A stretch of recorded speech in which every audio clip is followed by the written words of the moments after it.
Salut à toi, jeune dev en devenir. Aujourd'hui, on va parler de ces conseils qu'on t'a peut-être déjà donnés et qui sont tout simplement horribles. Le genre de truc qui te ralentit, qui te donne de mauvaises habitudes. Bref, à éviter comme un marquis en 2005. Let's go, c'est parti. Nous voici donc sur un Excalibro où nous allons tout simplement faire un peu de visuel quand même, c'est toujours un peu plus sympa pour dynamiser la vidéo. Tout simplement, la première erreur, c'est de commencer par apprendre React directement. En fait, ce qui se passe, c'est que c'est totalement contre-productif d'apprendre React tout de suite. C'est comme apprendre à faire des cascades en moto avant d'avoir passé le permis. Tout simplement, avant React, il faut quand même que tu comprennes ce qu'est le HTML. Déjà, ça pourrait être pas trop mal. Ensuite, il faut que tu comprennes le CSS, JavaScript. Et enfin, tu pourras kiffer avec React, le JavaScript, et tu pourras enfin kiffer avec React. Simple, construis tes pages en HTML, CSS tranquille. Ensuite, tu ajoutes ton JavaScript. Et ensuite, tu pourras tranquillement passer sur React, les doigts dans le nez. La deuxième chose, c'est que on te dit que tu n'as pas besoin de comprendre CSS parce que on a Tailwind. Mauvaise idée. Tailwind, c'est super, mais si tu comprends pas le modèle de boîte, le positionnement, le flex, le grind, t'es foutu. CSS, c'est pas un bonus, c'est un langage à part entière. Ce que je te conseille, c'est évidemment de maîtriser CSS d'abord, avant de passer à Tailwind. Il te faut les bases en CSS. Il faut que tu saches limite tout faire en CSS. C'est le plus important pour avoir des trucs propres et responsives sans galérer. La troisième chose que je peux te recommander, que les gens disent, c'est que tu peux apprendre que grâce à Udemy et à YouTube. Alors oui, les tutos, c'est génial pour démarrer. Ça, on est d'accord. Mais si tu fais que suivre des vidéos sans jamais créer tes propres projets, tu seras forcément un spectateur et pas un développeur. Mon conseil, c'est que tu regardes un tuto si tu as besoin, mais ensuite tu refais sans le regarder. Vraiment, tu prends un tuto sur YouTube.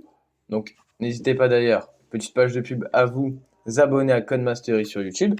Mais vous prenez un tuto, par exemple, de GraphiCart, par exemple GraphiCart qui est une grande référence dans le domaine. Vous allez sur GraphiCart et vous voyez par exemple qu'il a fait des tutos sur JavaScript. Vous allez dessus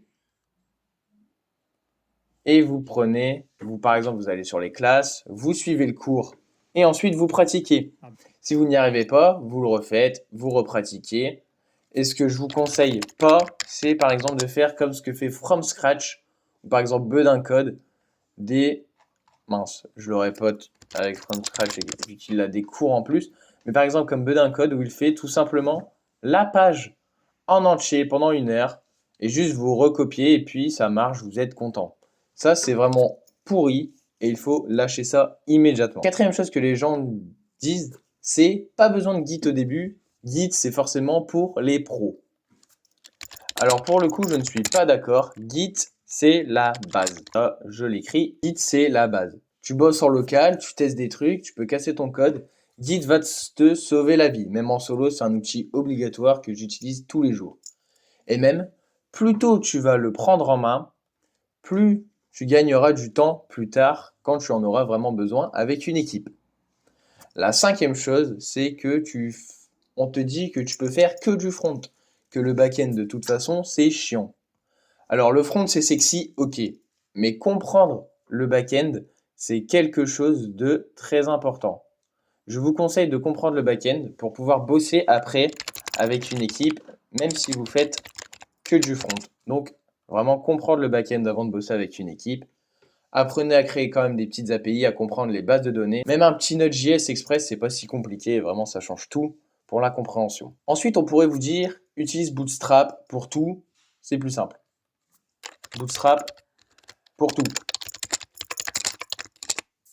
Bootstrap, c'est pratique pour des maquettes simples et des MVP. Mais si tu fais absolument tout avec Bootstrap, ton site il va ressembler à celui de 2010.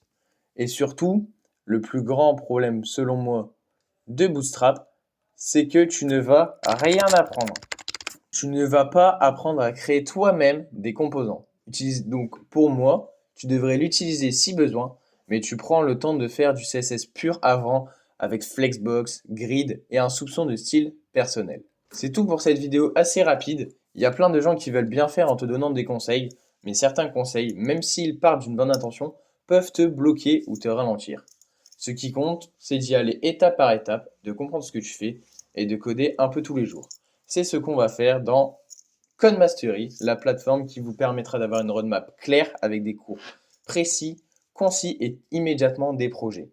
Si tu as aimé la vidéo, lâche un like, abonne-toi et partage ça à ton pote qui apprend React sans connaître la base du JavaScript. N'hésitez pas aussi à follow notre compte Twitter, on va faire des threads plus régulièrement, et aussi à vous inscrire à la newsletter codemastery-vert.app pour obtenir un mail par semaine. Aucun spam, juste de la plus-value. Voilà, c'est tout pour moi.